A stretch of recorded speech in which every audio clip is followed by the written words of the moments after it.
All right. Hello, everyone. Thank you for joining us. We're going to go ahead and get started in just 30 seconds or so here. Give a little time for some people to log on here. But while we're waiting for everyone to join, I'm just going to walk through a little bit about who we are and then how we're going to be functioning tonight. So some housekeeping agendas for us. Okay, so my name is Sophie Matthews. If you are here for the Saving for Goals Young Alumni Series event, you are in the right place. So yes, you are all good. You're in the right place. I'm really excited to be joined today from Canvas Credit Union, and I'll go ahead and introduce Nancy in just a second here. I am the Student and Recent Graduate Engagement Specialist with the CSU Alumni Association, and I just want to thank all of you for participating this evening and for taking some time out of your busy days and your busy evenings to join us. Tonight, we will be using the comments section, which operates really similarly to a chat feature. So if you're familiar with Zoom, these comments operate very similarly. So just go on the bottom of your screen on YouTube there, and if you type something in the comments, we'll be able to see it in live time. As we're testing that out tonight, if you wouldn't want to mind testing it out for us, that would be great. So if you would put where you're watching from tonight, that would be really fun. For instance, Nancy and I, we're both watching from Fort Collins. So unfortunately, we don't have the most exciting locations to join you with, but we'd love to see where you all are watching. And if you're an alum, go ahead and put what year you graduated. That would also be fun for us to see. Wherever you're tuning in from, though, we are so glad that you're joining us. This event is part of our Young Alumni Series, which we partner with Canvas Credit Union on, with the hope of providing some resources on applicable life skills and topics for both those of us who are newer alums like myself, as well as some of us who may not have graduated recently, but are equally as interested in these topics. We're so excited to bring our alums from all different backgrounds and programming and events that represent you, as well as educate, inform, and sometimes hopefully entertain you.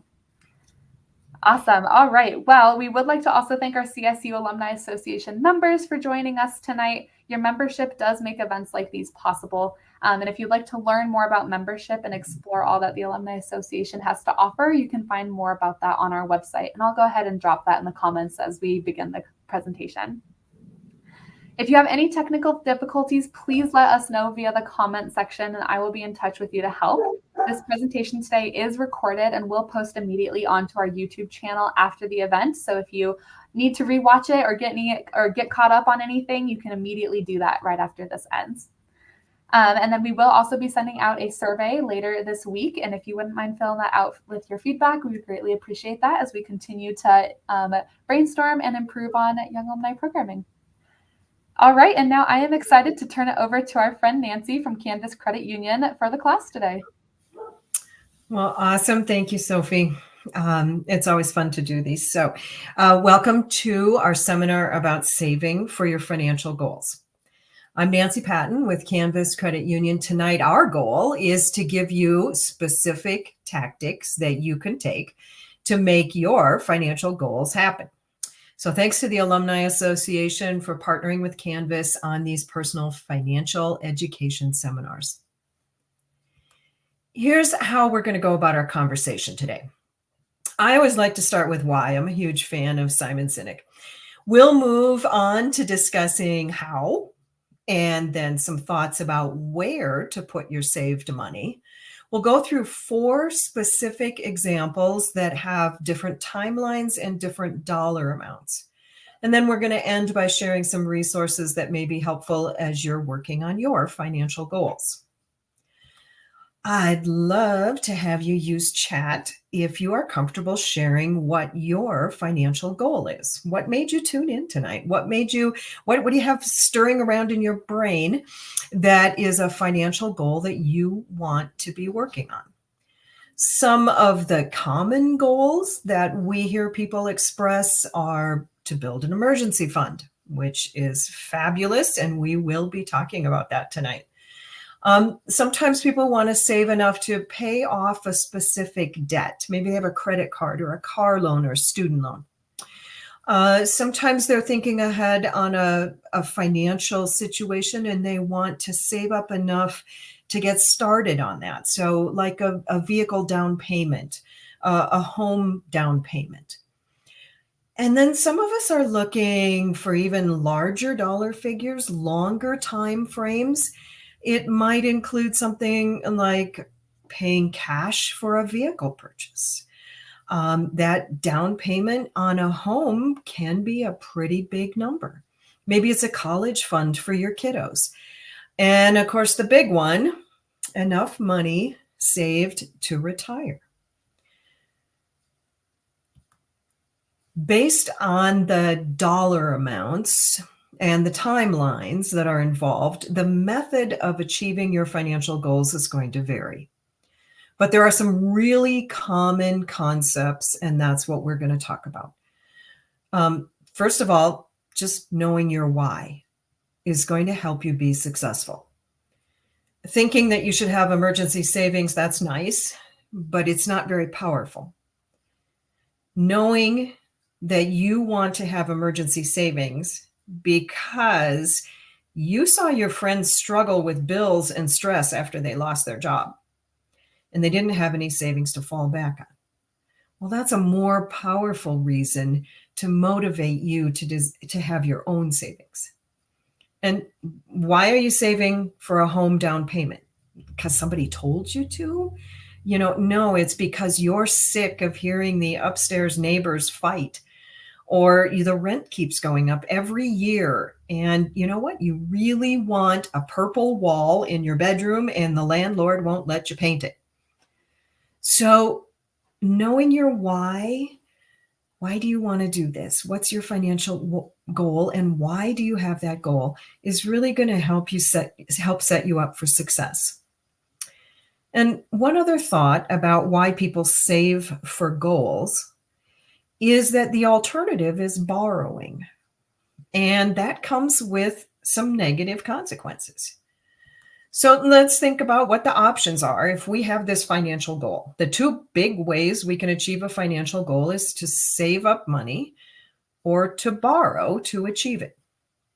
And there are absolutely valid reasons why you're going to use borrowing as an option in some situations. If the dollar figure is too big, like the cost of a house, you simply can't get there by saving, unless your last name is Walton or Bezos.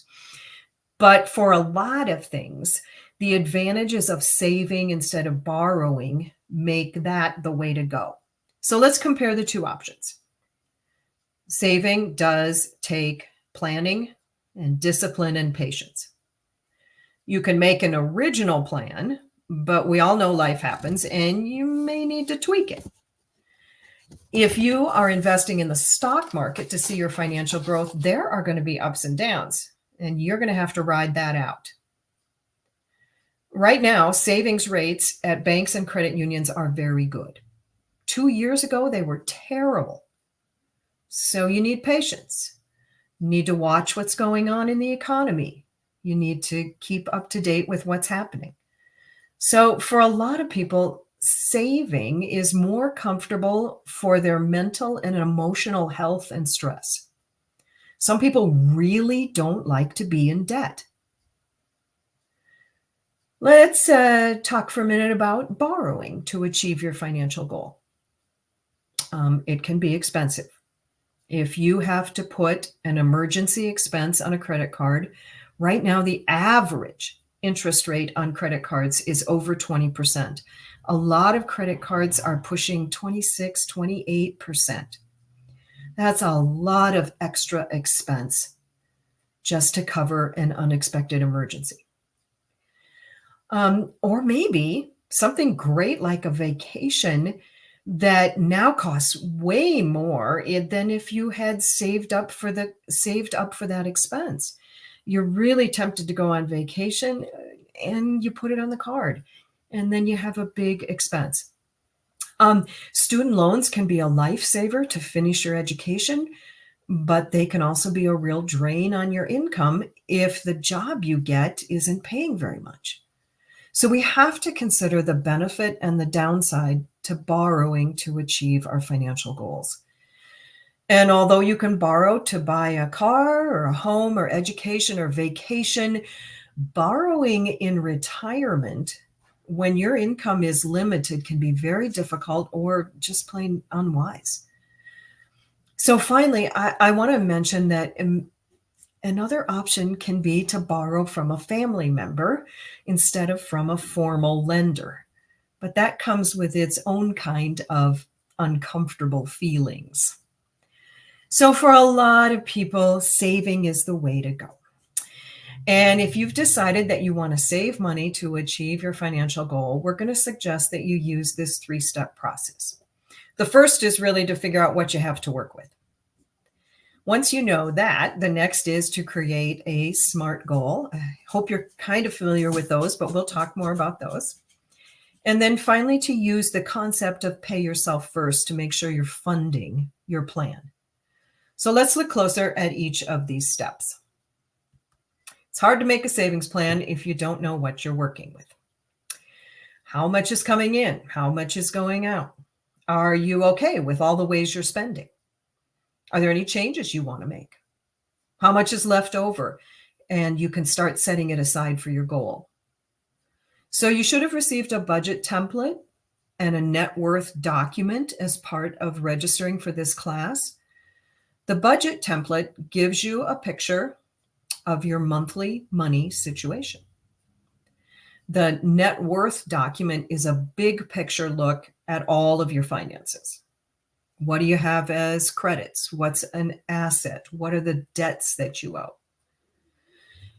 A look at those numbers can help you make sure your money is matching up with your priorities. If your priority is to get into a home or take a world cruise, but your current money is going toward pizza and ski trips, then you might have to make some adjustments. And just a reminder that all financial counselors and money experts are going to tell you that you must have an emergency fund before you start putting money into long-term accounts that are inaccessible. It's really nice to have a healthy retirement fund, but if you're going to be penalized to withdraw the money to fix your car, then the structure of your funds isn't quite right. You need to have accessible money for emergencies, and then you start your longer-term funds. Just a reminder again, if anybody wants to put questions or comments into the chat, we are watching for those. So be sure to let us know if you have something you want to share. SMART goals is how we're going to approach our discussion about setting a financial goal. You probably heard of SMART goals. Maybe you've used them if you trained for a marathon or you wanted to lose weight or you built your emergency fund. It's a tried and true method. So saying something like, yeah, I should save some money really isn't effective. Saying, I will save $1,200 in 1 year by setting aside $46 every biweekly payday is way more likely to get you to your goal. Our third step in the process is to pay yourself first. Okay. No matter whether your goal is 6 months away and you're going to save $300, or whether it's 40 years of savings to build a retirement fund or something in between those, the best way to fund your financial goals is to pay yourself first. Warren Buffett is famously quoted as saying, do not save what's left after spending, but spend what's left after saving. Here's another way to think about that. A lot of people are on a cycle of earn, spend, and then maybe try to save.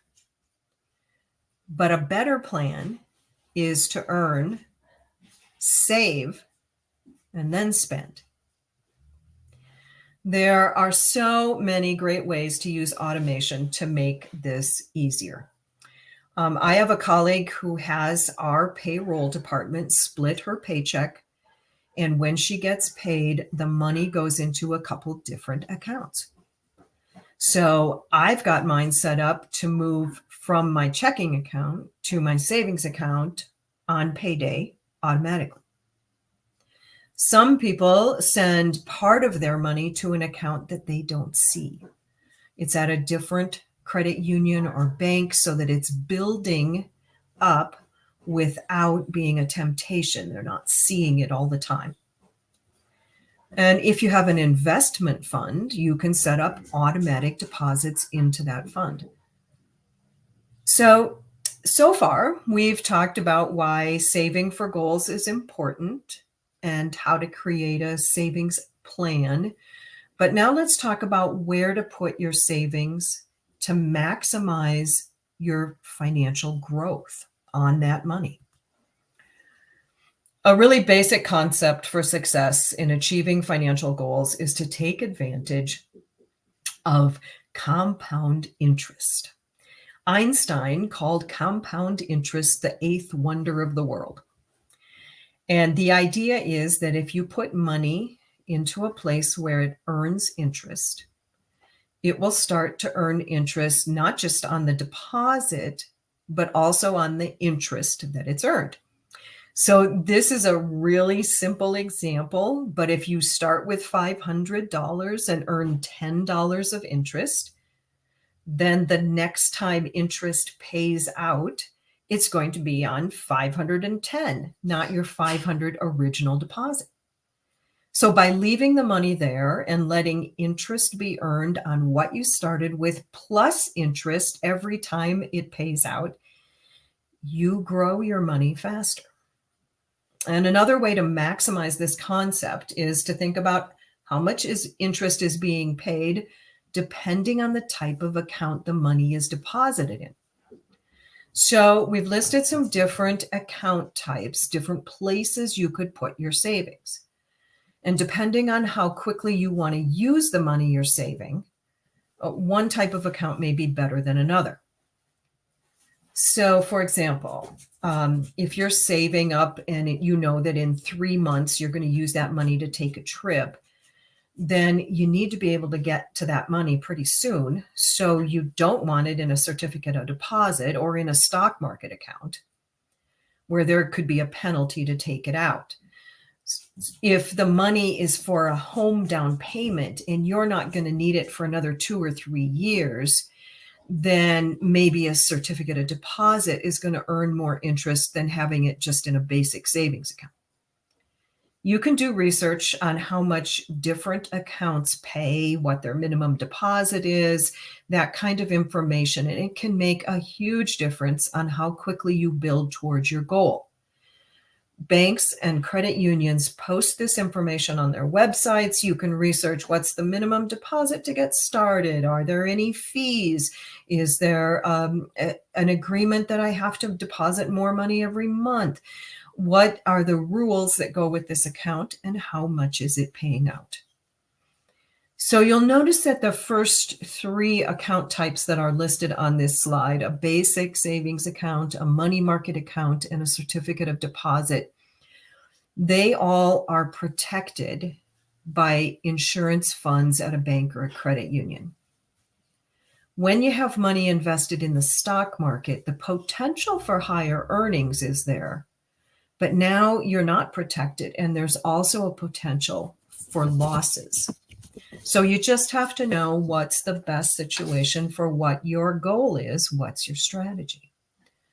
Here are some actual interest rates. I'm missing a slide. How exciting. I'm so sorry. I want to go back just a second. Let's talk for a second about that basic account. It is really common for that to pay, I don't know if you have a pen, you can write this down, 0.01%, maybe 0.1%. This is not going to earn you a lot, but it's the money's safe and it's accessible. Money market accounts right now are paying more like 3 or 4%, and certificates of deposit paying 4 or 5%. Again, that has changed over the last few years. So if we were doing this class 2 years ago, those interest rates would be much lower. This is a great time to be saving money. And Sophie, thanks for adding that into the comment. But yeah, money markets and CDs right now are paying more like 4 or 5%. on savings. So a really great example of why you want to be sure you have your money in the right place to maximize your earnings. All right, now let's hop into some examples. We're going to go through 4 different examples that represent ways you could save for your goals. And they're going to vary from a small amount, like $1,200, to this giant unknown amount that's related to your retirement in 40 years. The goal on this first example is to save $1,200 in 1 year's time. And in this case, it's to build an emergency fund. You decided you need to have this fund. You've determined how much you're going to save each paycheck or each month.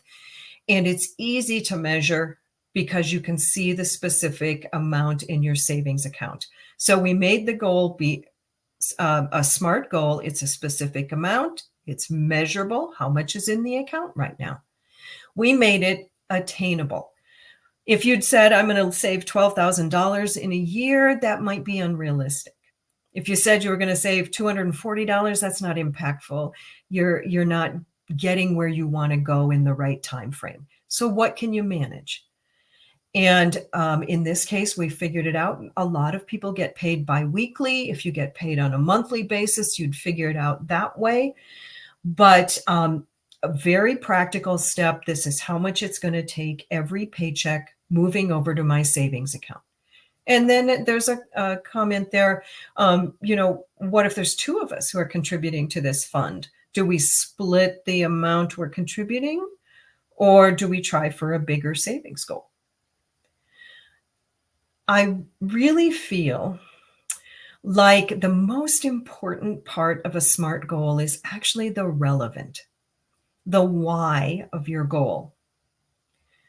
So if you've got a very compelling reason about why you're doing this financial plan, this SMART goal, then you're going to find it easier to stick to. So I encourage you to be sure if you're laying out your SMART goal that you include that relevant step. Why am I doing this? I want to say that T now is for the time that it's going to take for this goal. And again, depending on what your goal is, the time could be short or long, but it is important that you have a time associated with your plan. So now this example was for an emergency fund, but it certainly could apply to a car down payment or a fun vacation. And if you do the research, set up your plan, and then find out that it's working really well, you can adjust it. Do I want to shorten the time frame? Do I want to increase the amount I'm saving? These are very flexible goals. You start with it. You think you've got what you want to do, and you tweak it if you need to. So let's think about it one other way on this particular goal. What if you thought about it as saving $5 a day? $5 a day is really pretty easy to spend. You have to think about, is that the way I want to spend my $5? Because if I could set aside $5 a day, I'd have $1,825 in a year. So is there anything you spend $5 a day on that you would consider repurposing into a savings goal? Just some thoughts on different ways to set up a sort of small dollar amount in a pretty short time frame. So our next example takes a big jump in the dollars and is still a pretty short time frame. So we do want to remind you that a not very effective technique to approach these financial goals is to say, oh, I could never do that. So run the numbers, play with it, see if you can in fact do it. This example is a much bigger amount, and it's on a pretty short time frame. Could be a home down payment, a car purchase, a kitchen remodel, pretty much whatever you have as a dream. Our specific amount is $18,000. Again, it's measurable because you're going to see how much is in the account. The attainable part of the goal is going to depend a lot on your income and your other financial obligations. So maybe you start this plan and after a few months you end up making an adjustment. But again, the why do I want to do this might be the most important part of the plan. You hate your kitchen, but is the discipline required to save this money going to drive you crazy? Maybe you just need to eat out a little more and give yourself more time to raise the money. Knowing your relevant reason for why you're doing this is really going to help you avoid that, oh, I could never make this happen. Yes, you can, but you need to have the plan make sense for your time and your available money. Our third example is about saving enough to fund a college education in 15 years. Although I keep seeing some news about maybe college being free, I'm not sure that you can count on this. There definitely has been some news lately, after I made these slides even, that there might be some free ways to attend college, especially in Colorado. But for a lot of people, they're going to have to find a way to save if they want to help their kid go to college. So again, this is a much longer time frame and it's a much bigger dollar amount. If you have a specific dollar amount of trying to save $75,000 and your kiddo is 3 years old now, that means you have 15 years to work on the goal. So if you've come up with an amount you can handle each month, and it looks like the only way to get the time and the money to work out really is to take advantage of something like a 529 savings plan that puts the money into the stock market, where there's a chance over that longer time frame for the money to grow. So there's some other considerations with this particular goal. One of the amazing things about a 529 plan is that other people can contribute into it. And of course, they can contribute into a basic savings account. But chances are, with these long-term goals and larger dollar figures, you might need to be in some kind of stock market account. One reason that, again, that you can choose the 529 plan is the money grows tax-free. So there's a tax advantage to this kind of savings plan. Again, family members can help contribute to the fund. And then when you are looking at these longer term goals or bigger dollar amounts, the SMART goal you're trying to set can be complicated, and you might need to be sure that you're reviewing it and tweaking it. For instance, in this example, we're only saving for the expenses of one child, not 2 or 3 kids. Again, the really not effective approach is to ignore the situation or assume there's going to be a magical solution. So there is some information, I think, included in your packet about 529 plans. If not, there's on the resource list. At the end of the presentation, we'll talk about how to research this option. Most people get into a 529 plan by consulting an investment advisor who can explain the different options that are available and which one would be the best way to go for you. So again, this is a bigger dollar figure, longer time frame, and we need to approach it a little differently than if we were thinking about saving up a couple $1,000s. Oh, here's the big one. So we're talking about something that we really can't even imagine. The number is very challenging to put a handle on, partly because so much time is involved. We aren't sure what that dollar figure is going to be. And it's really hard for us to imagine ourselves 40 years from now. So for people in their 20s, it's a real challenge to make saving for retirement a funding priority in your life. Yet honestly, for people in their 50s, it's hard to make retirement funding a priority. A couple ideas to help you think that far out are actually to use an age simulator, or talk with your parents or your grandparents. But you can Google age simulators, and it'll give you a chance to look at your picture, and through the magic of AI, it'll show you what you might look like when you're 70. It can help you maybe have a little grasp on something that's difficult to grasp because it's so far away. Talking with your parents or grandparents about their aging journey might be interesting. I bet you've heard that, the best time to plant a tree is 40 years ago. The next best time is right now. Well, the same theory applies to our retirement funding. The best time to start is when you're young. The next best time to start is today. And really, one of the challenges with this goal is there's so many unknowns when the goal is so far away. The experts will absolutely tell you not to count on one source of income in retirement, but to try for multiple buckets of money, different sources from different kinds of finances, to help you get through your needs in retirement. Might be Social Security. You can do your own IRA funds. You can participate in a company 401k. You could own a rental property. You could invest in a business. I was working with somebody recently. They actually have done all these things. They have property internationally and a rental in town. They invested, they had a couple friends they trusted to run a business, and they invested in that business. And plus, they have their own retirement funds. They have created multiple buckets of income that are going to help them with their retirement needs.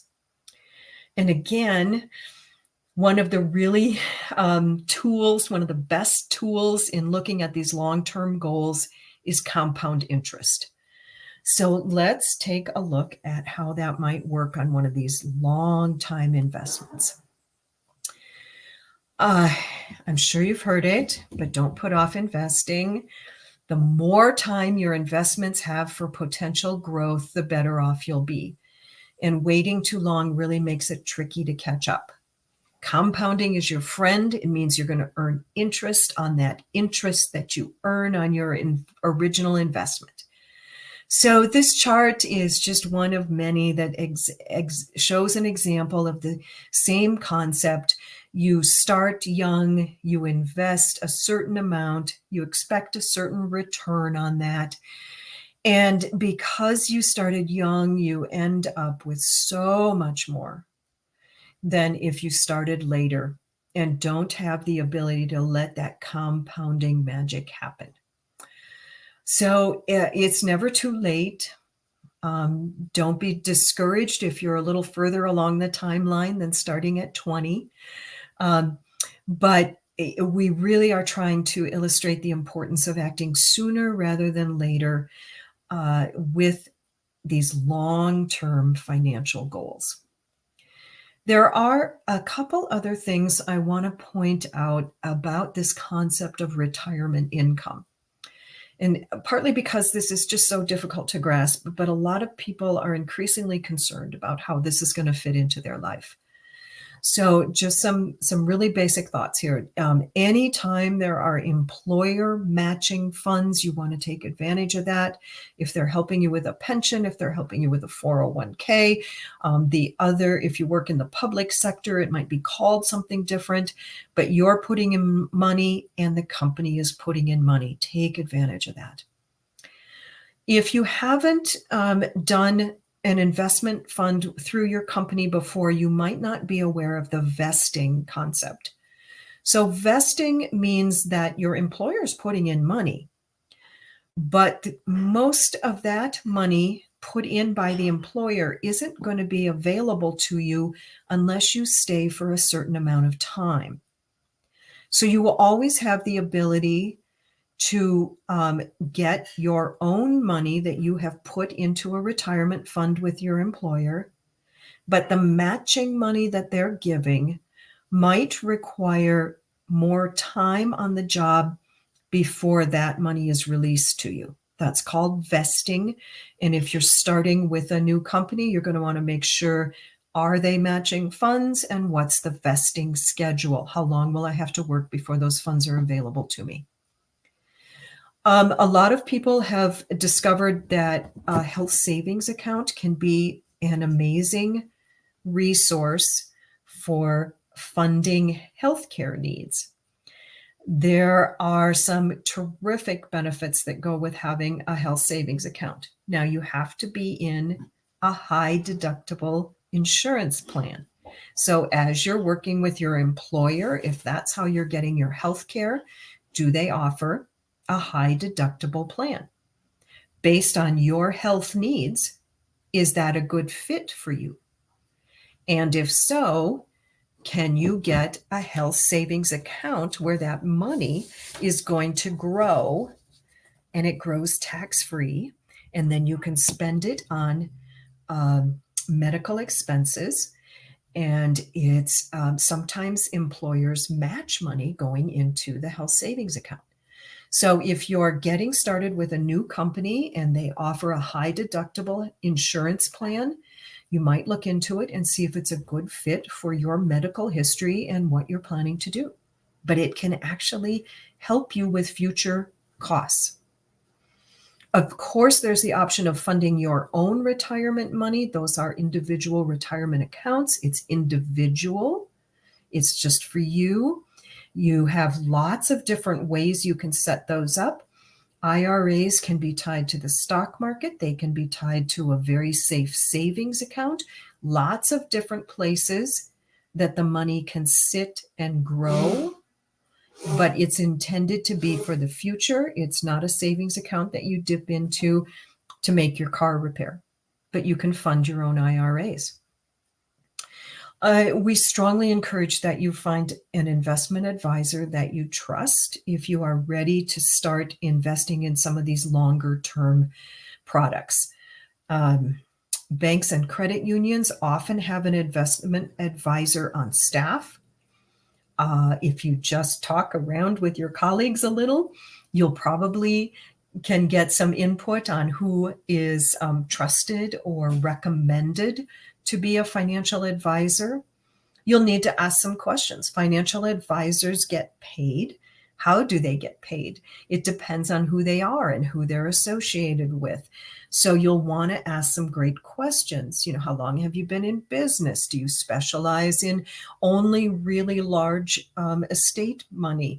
Do you have a minimum amount before I can work with you? How do you get paid? Are you going to have fees right from the start? Is there a fee for a consultation? Do you have references? Lots of questions to ask an advisor as you are looking at these really long-term goals. And then we hinted at this earlier, but again, diversifying. Is there something besides being in the stock market that would be an option for you? Can you purchase real estate? As you get older, you may consider annuities, investing in a business like my friend did, having your own business. I talked to somebody today. She has her own business and she works for someone else. So she has a couple things going on that are going to be able to be funding sources for her future. Want to remind you that if you are self-employed, there are still ways to set aside money for your retirement. They are very similar products. It's called IRAs, it's called a 401k, but they are geared for the self-employed. I want to jump down actually to Charlie Munger's comment. The first rule of compounding, which we all know is magical, is to never interrupt it unnecessarily. And what happens if you withdraw money from your 401k, if you take out a loan from your 401k, is that you've interrupted the compounding. So those two thoughts go together. In general, if we can avoid 401k loans, we suggest that. I know life happens. Sometimes that's an answer for you. Sometimes that's what you need to do to get through a situation. If you can avoid it, always let your money just stay in there compounding. Don't touch it. Don't withdraw it. Let it do its magic. We do want to make sure you have some resources available to you if you're curious about what we've talked about and want to get started on some things. Some of these things were sent to you as part of your registration, and some are just listed here. I strongly recommend, if you're getting into creating some savings, that you use a calculator. There's a good one listed there. It'll help you understand the time frame involved, what happens if I have this interest rate or that interest rate, what happens if I add to it or I just put in a lump sum to start with and leave it alone. Savings calculators are really helpful in figuring out the specifics of those SMART goals that you're setting up. And there's just so many options you can play with, how long you're going to save, what the interest rate is, how much you're going to add each month or add once a year. You can play with all of that stuff. You're going to want to look for trustworthy and independent sources of financial advice. So this investor.gov site is a trusted resource. I'll be honest, there's a lot of financial advice on social media right now. It's not always good advice. So I strongly recommend that you find some trustworthy resources, not TikTok, for your investing or saving or budgeting tips. There are some videos, and I think this link was sent to you on some savings tips and advice from Canvas through short videos.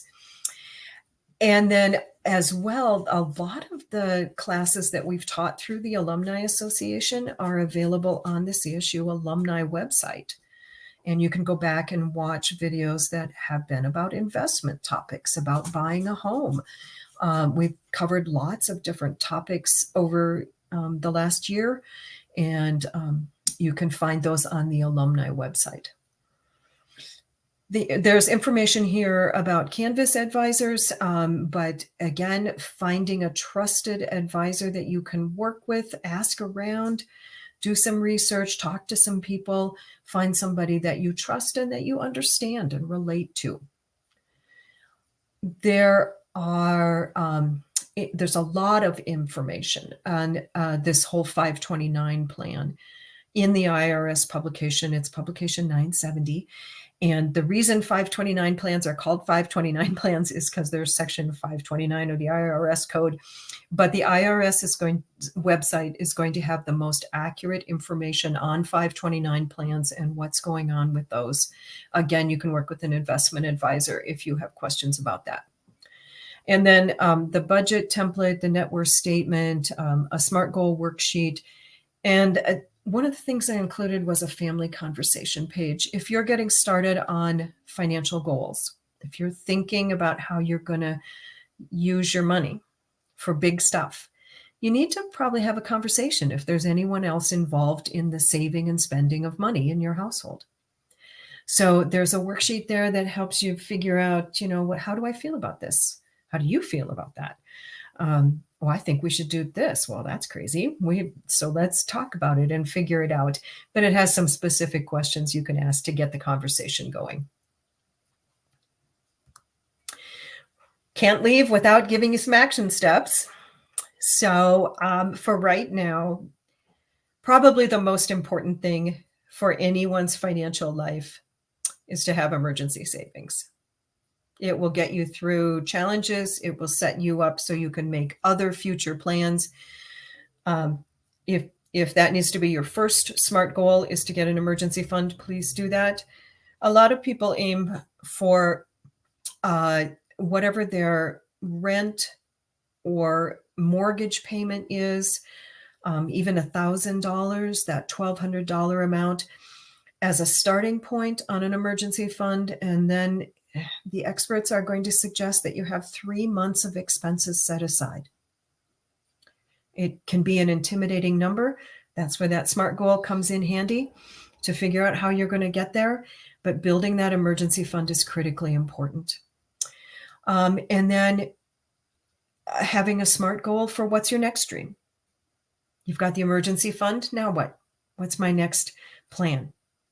Remember to earn as much as you possibly can on your savings. Again, right now, savings rates are excellent. If you have had money in a savings account and you haven't checked it out lately to see how much it's earning, please look. Rates have changed in the last 2 years. They're up dramatically. Find a good place to put that saved money. And then use your trusted resources. So that is how we wanted to wrap up our class today. I am happy to take any questions if there's anything you want to ask specifically. And Sophie, did you have any other final comments? Yeah, thank you so much, Nancy. Definitely appreciate all of your expertise and the insight that Campus Credit Union gives us. I know myself as a recent grad, I definitely benefit a lot from hearing all of these tips and tricks, and just thank you on behalf of everyone joining us. But if anyone has any questions, feel free to drop those in the comments section. We'll be hanging on for a little bit longer. And I know we had a couple people who joined while we had already started. So again, just to recap that this is going to post immediately to our YouTube channel at the same link after we're done with this. So as soon as we do all this Q&A, you can end the podcast, we'll refresh it, and you can see everything as if you were to start it over. So this will all be available for you. Again, thank you again for joining us. Please fill out that survey that will come later this week to your inboxes. And last but not least, go Rams. Oh, yes, indeed. Go Ram. Big week in basketball. Yes, it is. Absolutely. We'll hang on here for a little bit longer in case anyone has any questions, but y'all are free to go. Thanks for joining us.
All right, looks like we have one more person hanging out with us. So if you have a question, go ahead and drop it in the comments, and Nancy can answer that for you. And if not, we'll probably log off at around like just before 6:19, well, it's almost 6:19, so 6:20 Mountain Time. It was fun to see that we had some people from Parachute as well as Nebraska. Where's all our Fort Collins people, huh? Whoops, hit the wrong button. Awesome. And then also just remember for anyone watching too, that you can always contact Nancy or I, or you can contact the Alumni Association and we can get you in touch with Nancy.